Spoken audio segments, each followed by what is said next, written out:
économique en République démocratique du Congo, en abrégé Génocost, continue de subir les conséquences dévastatrices d'un passé marqué par la violence et l'impunité. Reconnaître et traiter les effets de cette stratégie est crucial pour favoriser le rétablissement et la reconstruction des communautés touchées. Au-delà de l'aide humanitaire immédiate, une approche à long terme, centrée sur la justice, la réconciliation et le développement durable est essentielle pour permettre aux victimes de se reconstruire et de retrouver une vie digne.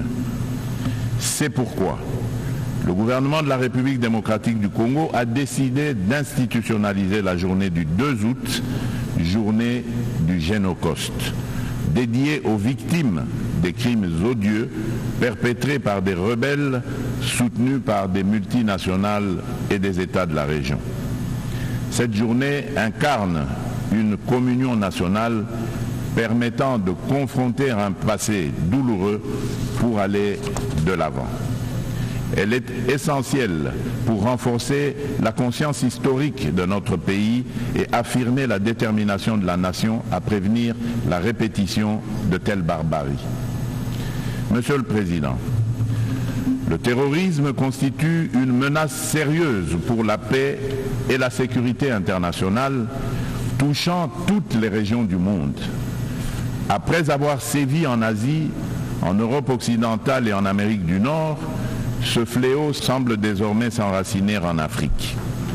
En tant que membre de la coalition mondiale contre l'État islamique, la République démocratique du Congo exhorte les Nations unies à intensifier leurs actions pour mettre en œuvre les recommandations de cette organisation, notamment dans le cadre du processus d'Aqaba. Le terrorisme qui sévit dans l'est de notre pays est étroitement lié au pillage et à l'exploitation illégale de nos ressources naturelles. Ces activités criminelles alimentent l'insécurité et financent les groupes armés, exacerbant les conflits dans la région des Grands Lacs. Par conséquent, il est impératif que les Nations unies envisagent des sanctions sévères contre les acteurs responsables de ces crimes économiques afin de briser ce cercle vicieux et de favoriser la paix, le développement durable et la dignité humaine pour les futures générations.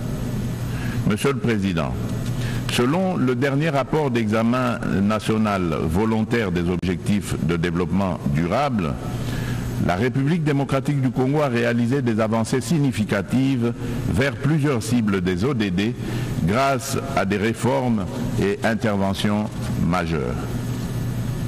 Depuis 2019, le gouvernement a mis en place une réforme ambitieuse pour assurer la gratuité de l'enseignement de base, permettant à près de 4 millions d'enfants de rejoindre l'école. En outre, plusieurs mesures ont été prises pour renforcer la protection sociale, introduire la couverture sanitaire universelle et promouvoir l'égalité des sexes, ainsi que pour favoriser le développement des infrastructures et une industrialisation rapide à travers notamment la création des zones économiques spéciales. Malgré ces progrès, le rapport mondial sur les objectifs de développement durable souligne qu'au rythme actuel, la République démocratique du Congo ne pourra pas atteindre les ODD d'ici 2030 en raison des inégalités et de la vulnérabilité persistante exacerbée par des conflits armés. Face à ce défi, une feuille de route comprenant des actions, interventions et réformes spécifiques a été élaborée afin d'accélérer les progrès et de répondre aux enjeux de l'agenda 2030 avec déjà certaines mesures mises en œuvre pour que la République démocratique du Congo soit en adéquation avec les ODD en 2030. Pour cela, la République démocratique du Congo nécessite des investissements annuels de 32 milliards de dollars. Il est donc indispensable de renforcer les partenariats pour des investissements durables et de promouvoir la paix afin de permettre un développement socio-économique stable. Au registre des réponses mondiales aux défis climatiques et la promotion des énergies renouvelables, la République démocratique du Congo, qui a déjà affirmé son engagement en faveur d'une action climatique ambitieuse, souligne l'importance cruciale d'un soutien financier et technique accru afin de renforcer ses efforts pour atteindre les objectifs de l'accord de Paris. Riche en biodiversité et en ressources naturelles, la République démocratique du Congo se positionne comme un acteur clé dans la lutte contre le changement climatique. Les initiatives engagées pour réduire les émissions de gaz à effet de serre se concentrent sur 4 secteurs stratégiques: l'agriculture, la foresterie, l'énergie et la gestion des déchets. Des réformes structurelles sont actuellement mises en place pour inverser la déforestation et améliorer l'accès à une énergie propre, témoignant ainsi de l'engagement déterminé du gouvernement en faveur de la préservation des ressources naturelles et de la transition écologique.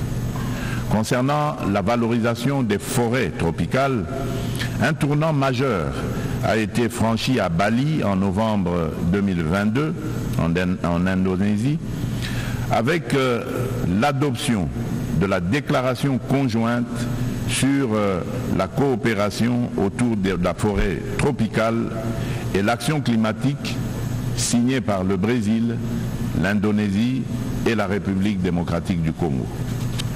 Cette avancée témoigne d'une volonté politique, collective, d'utiliser les forêts comme levier pour un développement durable. L'Alliance trilatérale pour la coopération sur les forêts tropicales, créée à cette occasion, constituera un cadre pour relever les défis liés à la biodiversité et proposera des solutions pour les marchés de crédit carbone, tout en veillant au respect des droits des peuples autochtones. Par ailleurs, dans le cadre des enjeux liés à l'environnement et au réchauffement climatique, il est essentiel de souligner la tenue du 2e sommet des 3 grands bassins forestiers tropicaux du monde, à savoir l'Amazonie, le Congo et le Bornéo-Mékong, qui s'est tenu du 26 au 28 octobre 2023 à Brazzaville, en République du Congo. Cette initiative africaine, portée par le président Denis Sassou Nguesso, vise à mettre en œuvre, dans le cadre de la décennie des Nations Unies pour la restauration des écosystèmes, la première coalition mondiale dédiée à la restauration de 350 millions d'hectares d'écosystèmes terrestres et aquatiques. Ces forêts constituent un rempart indispensable contre le changement climatique. Face à des problèmes clairement identifiés et à des solutions à portée de main, il est crucial d'agir de manière concrète. Les bassins amazoniens, congolais et de Bornéo-Mékong abritent plus de 80% des forêts tropicales et jouent un rôle crucial dans la lutte contre le changement climatique, tout en fournissant des services écosystémiques vitaux. Il est donc impératif que l'amélioration des conditions socio-économiques des communautés locales qui jouent un rôle clé dans la préservation de ces forêts soit placée au centre des priorités de la gouvernance mondiale. Pour sa part, la République démocratique du Congo met en place des instruments juridiques et des dispositifs institutionnels visant à renforcer sa position sur le marché mondial du carbone, tout en restant ouverte à des partenariats en conformité avec l'accord de Paris et ses lois internes. La prise de conscience croissante des défis liés à l'instabilité climatique et à l'épuisement des ressources naturelles, souvent à l'origine de conflits armés, souligne l'urgence d'agir sur ces problématiques. Il est donc primordial de reconnaître le lien entre changement climatique, dégradation environnementale et sécurité afin de favoriser des actions proactives qui atténuent ces risques par le biais de pratiques durables.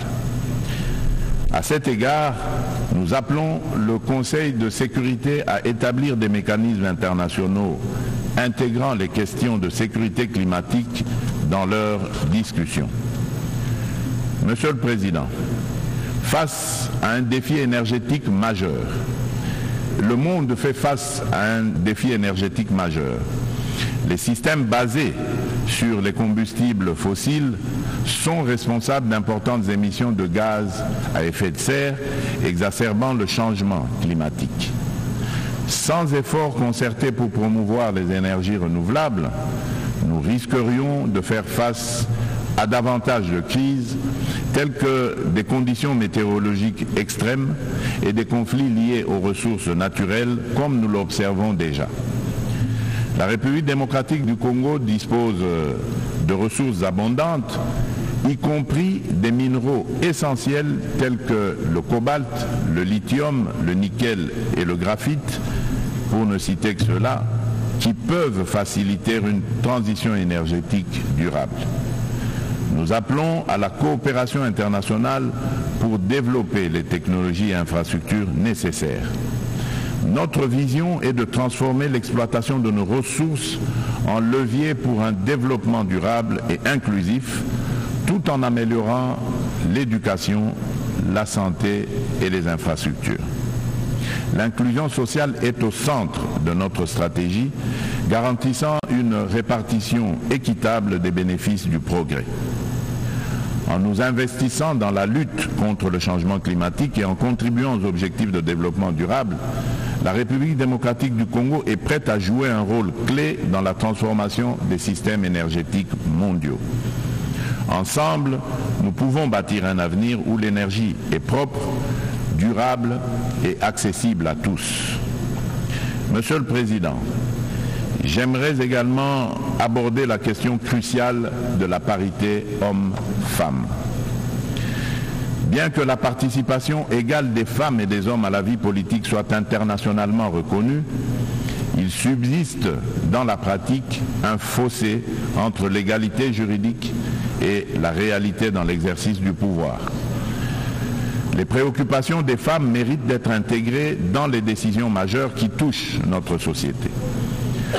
En République démocratique du Congo, nous sommes déterminés à changer les mentalités pour surmonter les barrières sociétales qui freinent l'épanouissement des femmes. Il est essentiel d'impliquer les hommes dans ce processus afin de transformer la dynamique sociale et de valoriser leur rôle dans le succès des femmes. Au niveau national, la Constitution congolaise consacre la parité. Aussi, le gouvernement a mis en place une stratégie de lutte contre les violences basées sur le genre, axée sur la prévention, la protection et la réparation des victimes. Cette stratégie se traduit par le Fonds national de réparation pour les victimes des violences sexuelles liées au conflit et de crimes contre la paix et la sécurité de l'humanité, en abrégé le FONAREV. La législation en cours vise à garantir cette protection. Il convient de souligner les progrès significatifs réalisés en matière de participation des femmes à la prise de décision, avec la nomination pour la première fois dans notre histoire d'une femme comme première ministre et chef du gouvernement.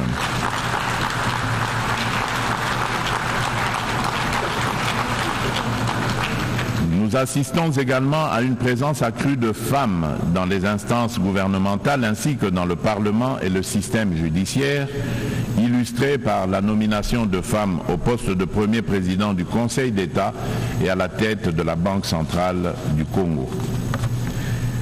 Monsieur le Président de l'Assemblée générale des Nations unies, Monsieur le Secrétaire général des Nations unies, Mesdames et Messieurs les chefs d'État et de gouvernement, Mesdames et Messieurs les chefs de délégation, Monsieur le Président, dans cet élan de progrès, il est impératif que la communauté internationale sous l'égide des Nations Unies continue d'accompagner ces dynamiques en se réinventant face aux défis du monde actuel.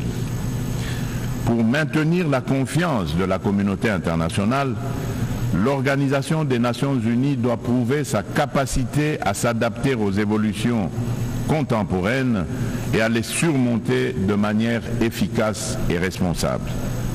Il est impératif de redynamiser le multilatéralisme par des réformes ciblées de la Charte des Nations Unies touchant des questions clés telles que le Conseil de sécurité, le droit de veto, le chapitre 7 et le recours à la force. Néanmoins, cela ne suffira pas. La coordination et la coopération entre les différentes institutions et agences des Nations Unies doivent également être renforcées. De nombreux enjeux globaux sont souvent abordés de manière redondante dans différents forums, parfois sous des angles contradictoires, tandis que d'autres problématiques restent entièrement négligées, chaque bureaucratie internationale cherchant à défendre son existence propre. À cet égard, tout en saluant l'appui des États-Unis, je réitère avec fermeté, au nom de l'ensemble des pays africains, la requête de création de 2 sièges permanents au Conseil de sécurité des Nations Unies pour les pays africains.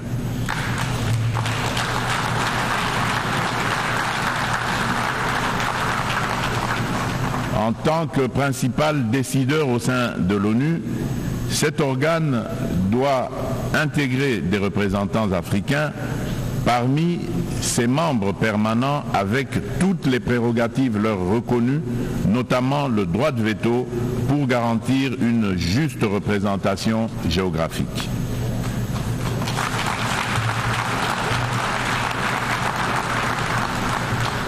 Il s'agit là d'une question de justice pour un continent dont le rôle dans les affaires internationales ne cesse de croître. Nous, Africains, tenons cette exigence avec la plus grande détermination. Enfin, je ne saurais conclure sans rappeler qu'après plus de 3 décennies d'absence au Conseil de sécurité, la République démocratique du Congo se porte à nouveau candidate, soutenue par l'Union africaine et par la communauté de développement de l'Afrique australe, la SADC, au poste de membre non permanent pour la période 2026-2027, lors des élections qui se tiendront à New York en juin 2025. La République démocratique du Congo a déjà occupé cette fonction entre 1982 et 1983, 1990 et 1991, période durant lesquelles elle a œuvré pour la promotion de la paix, de la sécurité et de la stabilité en Afrique et dans le monde. Une fois élue, la République démocratique du Congo entend jouer un rôle proactif malgré les combattants en leur offrant des perspectives économiques viables et durables, tout en stabilisant les zones touchées par les conflits. En assurant une transition post-MONUSCO, nous priorisons essentiellement le rapatriement des combattants étrangers.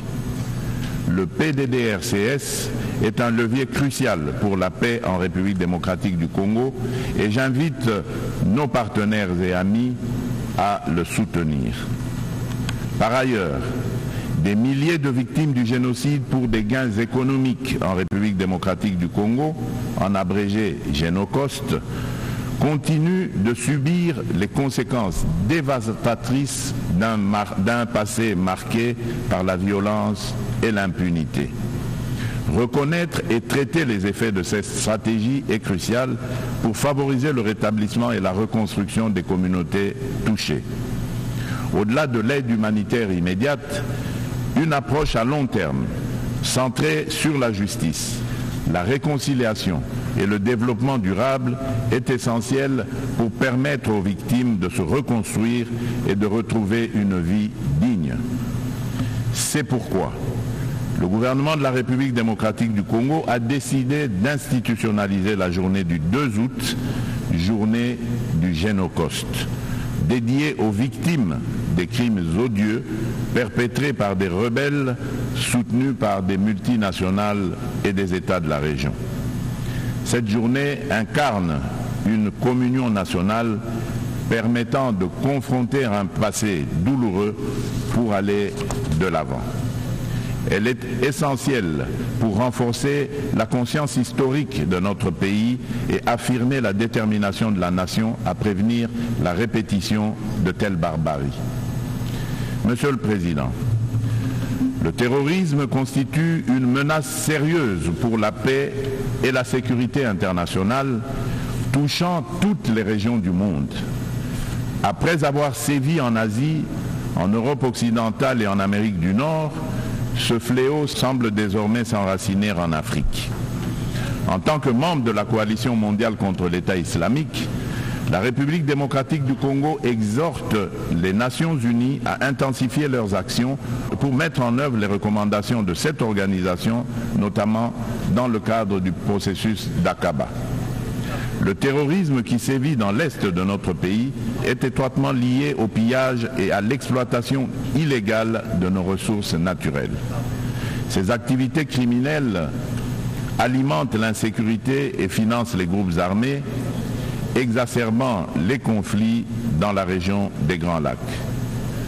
Par conséquent, il est impératif que les Nations unies envisagent des sanctions sévères contre les acteurs responsables de ces crimes économiques afin de briser ce cercle vicieux et de favoriser la paix, le développement durable et la dignité humaine pour les futures générations.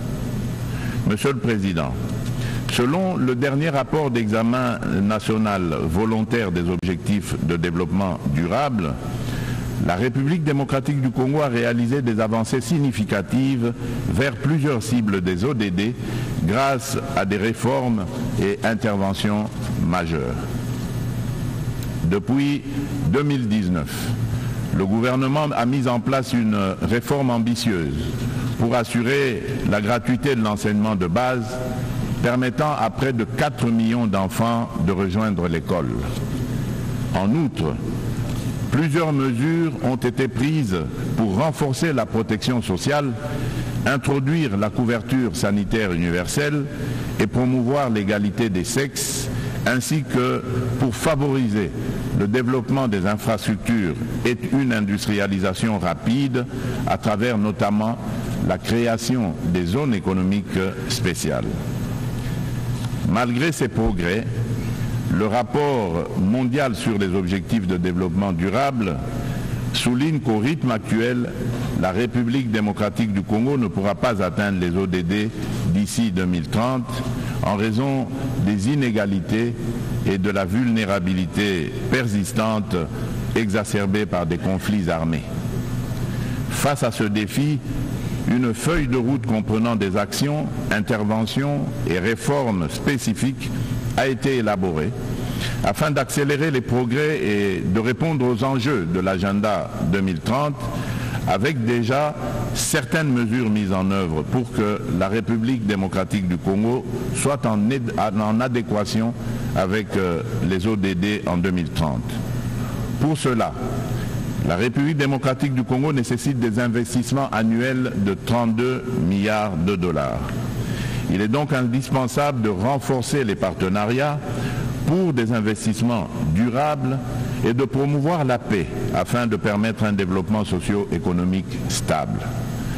Au registre des réponses mondiales aux défis climatiques et la promotion des énergies renouvelables, la République démocratique du Congo, qui a déjà affirmé son engagement en faveur d'une action climatique ambitieuse, souligne l'importance cruciale d'un soutien financier et technique accru afin de renforcer ses efforts pour atteindre les objectifs de l'accord de Paris. Riche en biodiversité et en ressources naturelles, la République démocratique du Congo se positionne comme un acteur clé dans la lutte contre le changement climatique. Les initiatives engagées pour réduire les émissions de gaz à effet de serre se concentrent sur 4 secteurs stratégiques: l'agriculture, la foresterie, l'énergie et la gestion des déchets. Des réformes structurelles sont actuellement mises en place pour inverser la déforestation et améliorer l'accès à une énergie propre, témoignant ainsi de l'engagement déterminé du gouvernement en faveur de la préservation des ressources naturelles et de la transition écologique.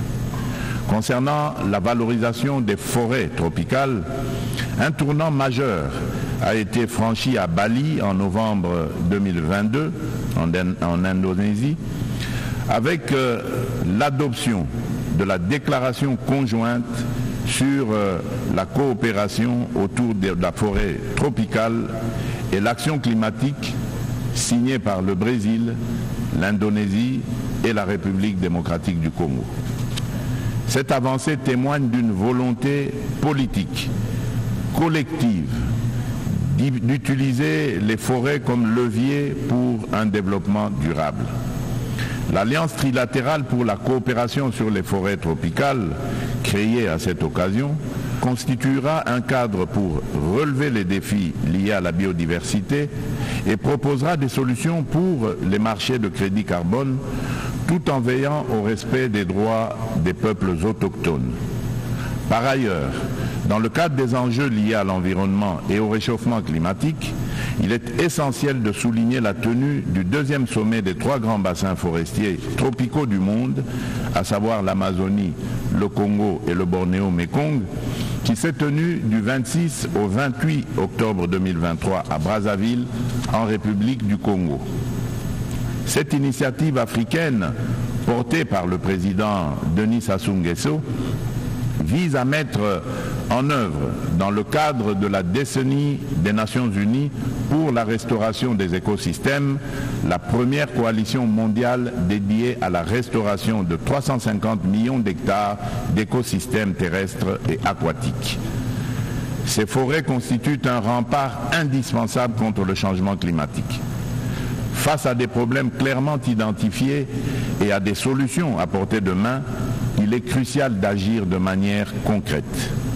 Les bassins amazoniens, congolais et de Bornéo-Mékong abritent plus de 80% des forêts tropicales et jouent un rôle crucial dans la lutte contre le changement climatique, tout en fournissant des services écosystémiques vitaux.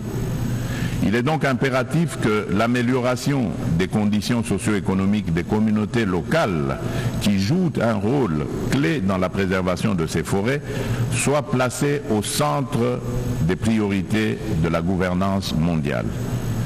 Pour sa part, la République démocratique du Congo met en place des instruments juridiques et des dispositifs institutionnels visant à renforcer sa position sur le marché mondial du carbone, tout en restant ouverte à des partenariats en conformité avec l'accord de Paris et ses lois internes. La prise de conscience croissante des défis liés à l'instabilité climatique et à l'épuisement des ressources naturelles, souvent à l'origine de conflits armés, souligne l'urgence d'agir sur ces problématiques. Il est donc primordial de reconnaître le lien entre changement climatique, dégradation environnementale et sécurité, afin de favoriser des actions proactives qui atténuent ces risques par le biais de pratiques durables. À cet égard, nous appelons le Conseil de sécurité à établir des mécanismes internationaux intégrant les questions de sécurité climatique dans leurs discussions. Monsieur le Président, face à un défi énergétique majeur, le monde fait face à un défi énergétique majeur.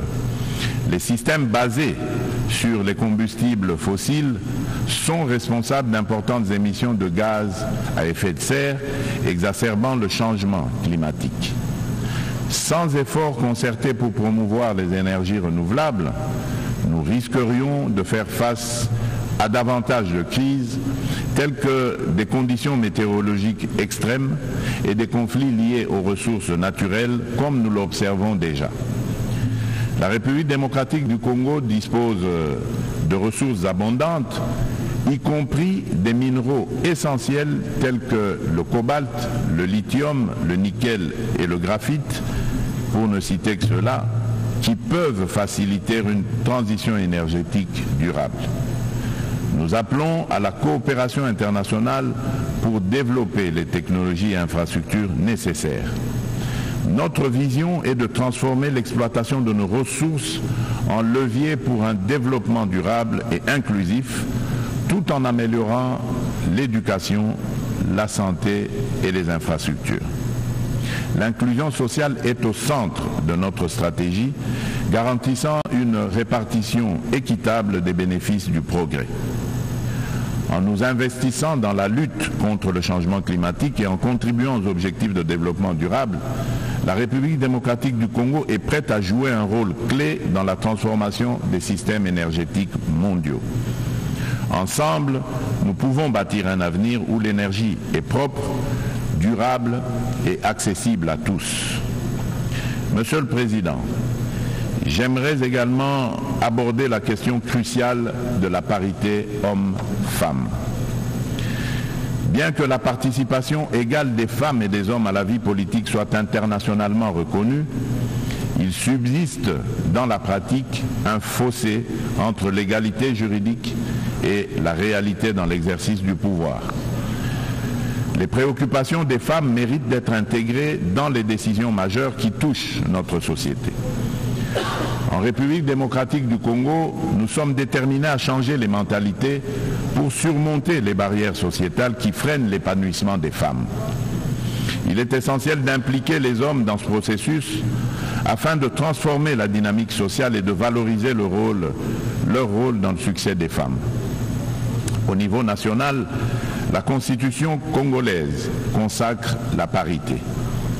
Aussi, le gouvernement a mis en place une stratégie de lutte contre les violences basées sur le genre, axée sur la prévention, la protection et la réparation des victimes. Cette stratégie se traduit par le Fonds national de réparation pour les victimes des violences sexuelles liées au conflit et de crimes contre la paix et la sécurité de l'humanité, en abrégé le FONAREV. La législation en cours vise à garantir cette protection. Il convient de souligner les progrès significatifs réalisés en matière de participation des femmes à la prise de décision, avec la nomination pour la première fois dans notre histoire d'une femme comme première ministre et chef du gouvernement.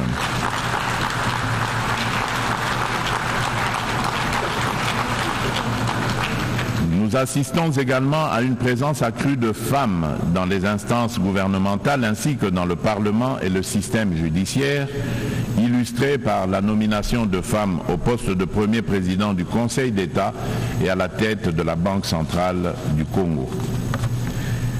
Monsieur le Président de l'Assemblée générale des Nations unies, Monsieur le Secrétaire général des Nations unies, Mesdames et Messieurs les chefs d'État et de gouvernement, Mesdames et Messieurs les chefs de délégation, Monsieur le Président, dans cet élan de progrès, il est impératif que la communauté internationale, sous l'égide des Nations unies, continue d'accompagner ces dynamiques en se réinventant face aux défis du monde actuel.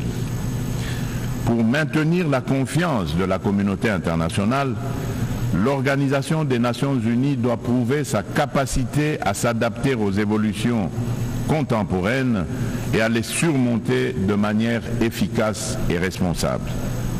Il est impératif de redynamiser le multilatéralisme par des réformes ciblées de la Charte des Nations Unies, touchant des questions clés telles que le Conseil de sécurité, le droit de veto, le chapitre 7 et le recours à la force. Néanmoins, cela ne suffira pas. La coordination et la coopération entre les différentes institutions et agences des Nations Unies doivent également être renforcées. De nombreux enjeux globaux sont souvent abordés de manière redondante dans différents forums, parfois sous des angles contradictoires, tandis que d'autres problématiques restent entièrement négligées, chaque bureaucratie internationale cherchant à défendre son existence propre. À cet égard, tout en saluant l'appui des États-Unis, je réitère avec fermeté, au nom de l'ensemble des pays africains, la requête de création de 2 sièges permanents au Conseil de sécurité des Nations Unies pour les pays africains.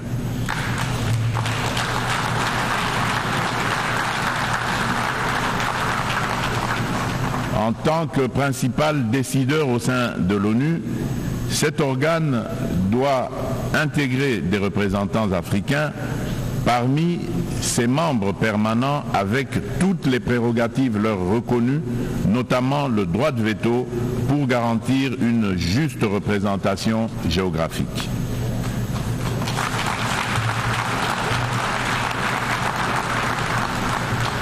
Il s'agit là d'une question de justice pour un continent dont le rôle dans les affaires internationales ne cesse de croître.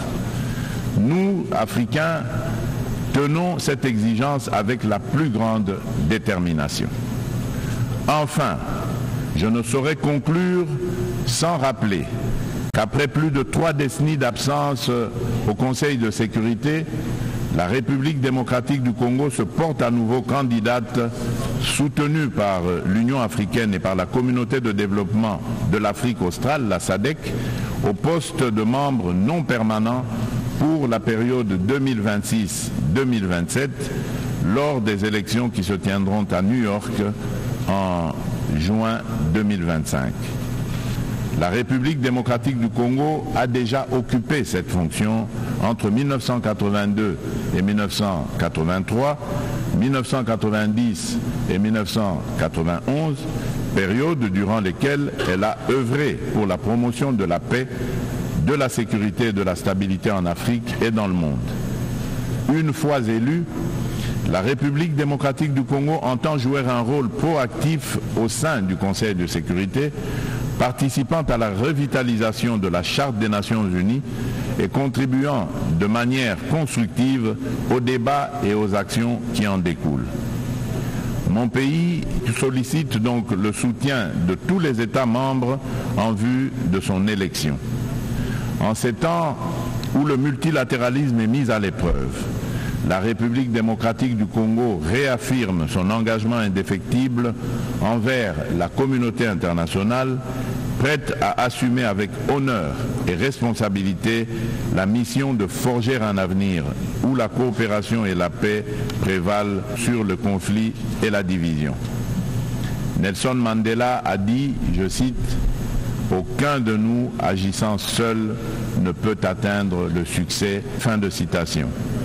Ainsi, nous tendons la main à chacun de vous, partenaires de longue date et nouveaux alliés, pour écrire ensemble ce chapitre crucial de notre histoire collective. Ensemble, faisons de notre monde un lieu où chaque nation, grande ou petite, peut prospérer dans la dignité et dans la sécurité. Je vous remercie.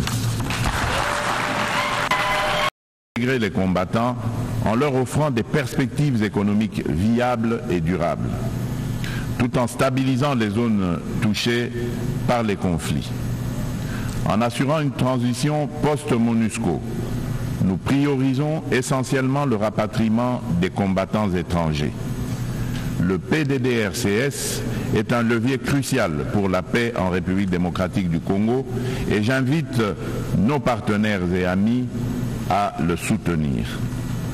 Par ailleurs, des milliers de victimes du génocide pour des gains économiques en République démocratique du Congo, en abrégé Génocost, continuent de subir les conséquences dévastatrices d'un passé marqué par la violence et l'impunité.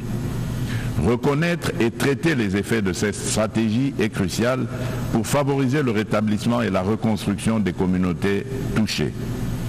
Au-delà de l'aide humanitaire immédiate, une approche à long terme, centrée sur la justice, la réconciliation et le développement durable est essentielle pour permettre aux victimes de se reconstruire et de retrouver une vie digne. C'est pourquoi le gouvernement de la République démocratique du Congo a décidé d'institutionnaliser la journée du 2 août, journée du Génocost, dédiée aux victimes des crimes odieux perpétrés par des rebelles soutenus par des multinationales et des États de la région. Cette journée incarne une communion nationale permettant de confronter un passé douloureux pour aller de l'avant. Elle est essentielle pour renforcer la conscience historique de notre pays et affirmer la détermination de la nation à prévenir la répétition de telles barbaries. Monsieur le Président, le terrorisme constitue une menace sérieuse pour la paix et la sécurité internationale, touchant toutes les régions du monde. Après avoir sévi en Asie, en Europe occidentale et en Amérique du Nord, ce fléau semble désormais s'enraciner en Afrique. En tant que membre de la coalition mondiale contre l'État islamique, la République démocratique du Congo exhorte les Nations unies à intensifier leurs actions pour mettre en œuvre les recommandations de cette organisation, notamment dans le cadre du processus d'Aqaba. Le terrorisme qui sévit dans l'est de notre pays est étroitement lié au pillage et à l'exploitation illégale de nos ressources naturelles. Ces activités criminelles alimentent l'insécurité et financent les groupes armés, exacerbant les conflits dans la région des Grands Lacs. Par conséquent, il est impératif que les Nations unies envisagent des sanctions sévères contre les acteurs responsables de ces crimes économiques afin de briser ce cercle vicieux et de favoriser la paix, le développement durable et la dignité humaine pour les futures générations. Monsieur le Président, selon le dernier rapport d'examen national volontaire des objectifs de développement durable, la République démocratique du Congo a réalisé des avancées significatives vers plusieurs cibles des ODD grâce à des réformes et interventions majeures. Depuis 2019, le gouvernement a mis en place une réforme ambitieuse pour assurer la gratuité de l'enseignement de base, permettant à près de 4 millions d'enfants de rejoindre l'école. En outre, plusieurs mesures ont été prises pour renforcer la protection sociale, introduire la couverture sanitaire universelle et promouvoir l'égalité des sexes, ainsi que pour favoriser le développement des infrastructures et une industrialisation rapide à travers notamment la création des zones économiques spéciales. Malgré ces progrès, le rapport mondial sur les objectifs de développement durable souligne qu'au rythme actuel, la République démocratique du Congo ne pourra pas atteindre les ODD d'ici 2030 en raison des inégalités et de la vulnérabilité persistante exacerbée par des conflits armés. Face à ce défi, une feuille de route comprenant des actions, interventions et réformes spécifiques a été élaborée afin d'accélérer les progrès et de répondre aux enjeux de l'agenda 2030 avec déjà certaines mesures mises en œuvre pour que la République démocratique du Congo soit en adéquation avec les ODD en 2030. Pour cela, la République démocratique du Congo nécessite des investissements annuels de 32 milliards de dollars. Il est donc indispensable de renforcer les partenariats pour des investissements durables et de promouvoir la paix afin de permettre un développement socio-économique stable. Au registre des réponses mondiales aux défis climatiques et la promotion des énergies renouvelables, la République démocratique du Congo, qui a déjà affirmé son engagement en faveur d'une action climatique ambitieuse, souligne l'importance cruciale d'un soutien financier et technique accru afin de renforcer ses efforts pour atteindre les objectifs de l'accord de Paris. Riche en biodiversité et en ressources naturelles, la République démocratique du Congo se positionne comme un acteur clé dans la lutte contre le changement climatique. Les initiatives engagées pour réduire les émissions de gaz à effet de serre se concentrent sur 4 secteurs stratégiques: l'agriculture, la foresterie, l'énergie et la gestion des déchets. Des réformes structurelles sont actuellement mises en place pour inverser la déforestation et améliorer l'accès à une énergie propre, témoignant ainsi de l'engagement déterminé du gouvernement en faveur de la préservation des ressources naturelles et de la transition écologique. Concernant la valorisation des forêts tropicales, un tournant majeur a été franchi à Bali en novembre 2022, en Indonésie, avec l'adoption de la déclaration conjointe sur la coopération autour de la forêt tropicale et l'action climatique signée par le Brésil, l'Indonésie et la République démocratique du Congo. Cette avancée témoigne d'une volonté politique, collective, d'utiliser les forêts comme levier pour un développement durable. L'Alliance trilatérale pour la coopération sur les forêts tropicales, créée à cette occasion, constituera un cadre pour relever les défis liés à la biodiversité et proposera des solutions pour les marchés de crédit carbone, tout en veillant au respect des droits des peuples autochtones.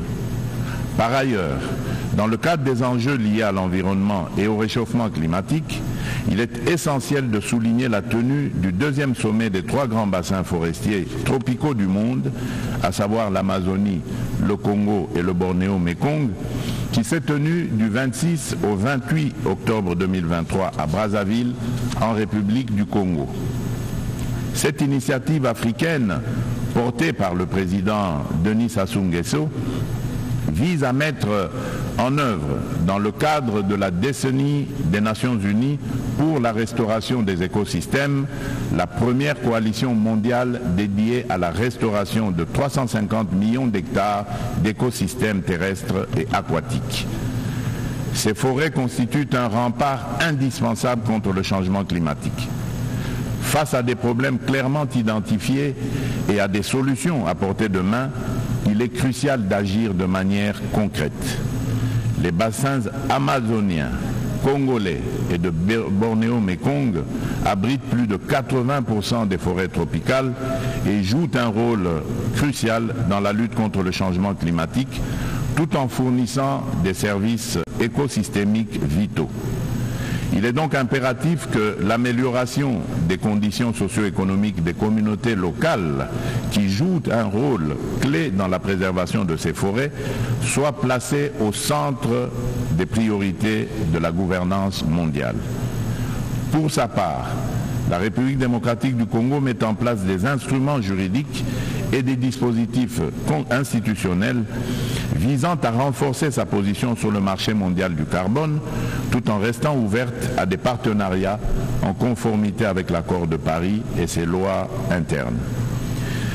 La prise de conscience croissante des défis liés à l'instabilité climatique et à l'épuisement des ressources naturelles, souvent à l'origine de conflits armés, souligne l'urgence d'agir sur ces problématiques.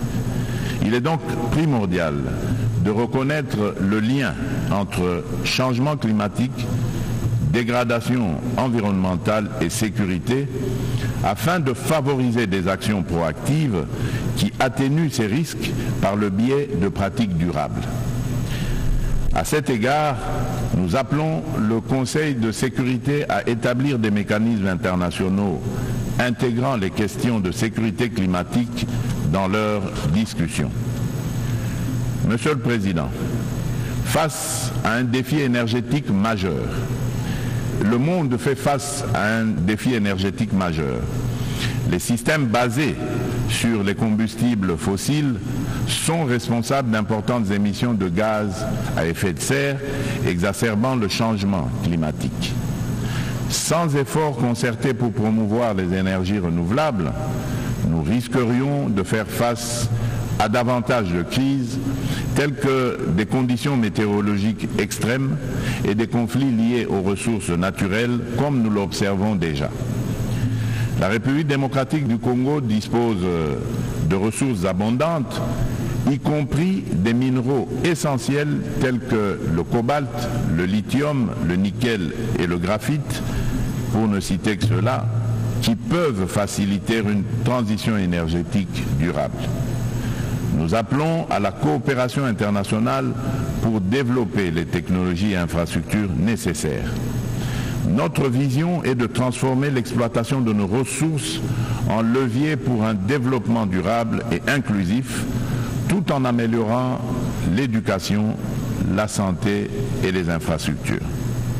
L'inclusion sociale est au centre de notre stratégie, garantissant une répartition équitable des bénéfices du progrès.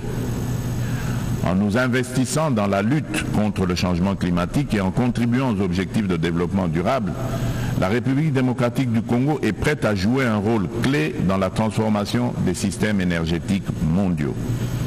Ensemble, nous pouvons bâtir un avenir où l'énergie est propre, durable et accessible à tous. Monsieur le Président, j'aimerais également aborder la question cruciale de la parité homme-femme. Bien que la participation égale des femmes et des hommes à la vie politique soit internationalement reconnue, il subsiste dans la pratique un fossé entre l'égalité juridique et la réalité dans l'exercice du pouvoir. Les préoccupations des femmes méritent d'être intégrées dans les décisions majeures qui touchent notre société. En République démocratique du Congo, nous sommes déterminés à changer les mentalités pour surmonter les barrières sociétales qui freinent l'épanouissement des femmes. Il est essentiel d'impliquer les hommes dans ce processus afin de transformer la dynamique sociale et de valoriser leur rôle dans le succès des femmes. Au niveau national, la Constitution congolaise consacre la parité. Aussi, le gouvernement a mis en place une stratégie de lutte contre les violences basées sur le genre, axée sur la prévention, la protection et la réparation des victimes. Cette stratégie se traduit par le Fonds national de réparation pour les victimes des violences sexuelles liées au conflit et de crimes contre la paix et la sécurité de l'humanité, en abrégé le FONAREV. La législation en cours vise à garantir cette protection. Il convient de souligner les progrès significatifs réalisés en matière de participation des femmes à la prise de décision, avec la nomination pour la première fois dans notre histoire d'une femme comme première ministre et chef du gouvernement.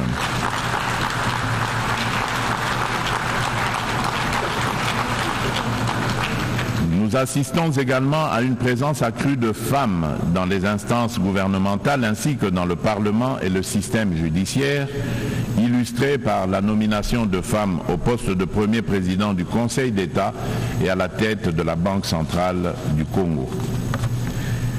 Monsieur le Président de l'Assemblée générale des Nations unies, Monsieur le Secrétaire général des Nations unies, Mesdames et Messieurs les chefs d'État et de gouvernement, Mesdames et Messieurs les chefs de délégation, Monsieur le Président, dans cet élan de progrès, il est impératif que la communauté internationale sous l'égide des Nations unies continue d'accompagner ces dynamiques en se réinventant face aux défis du monde actuel.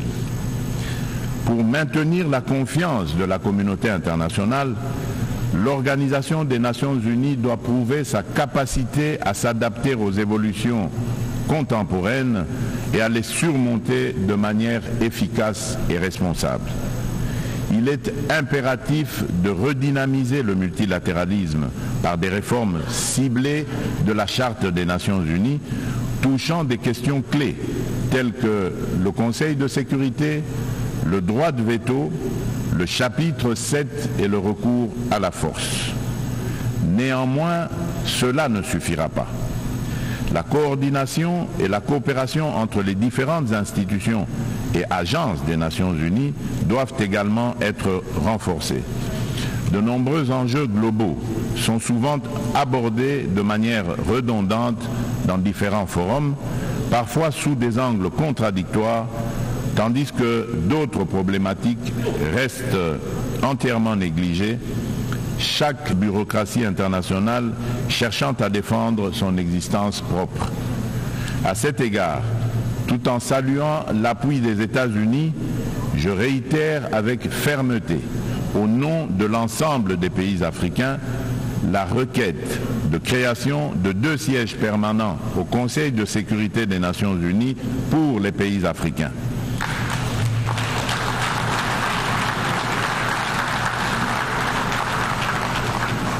En tant que principal décideur au sein de l'ONU, cet organe doit intégrer des représentants africains parmi ses membres permanents avec toutes les prérogatives leur reconnues, notamment le droit de veto, pour garantir une juste représentation géographique.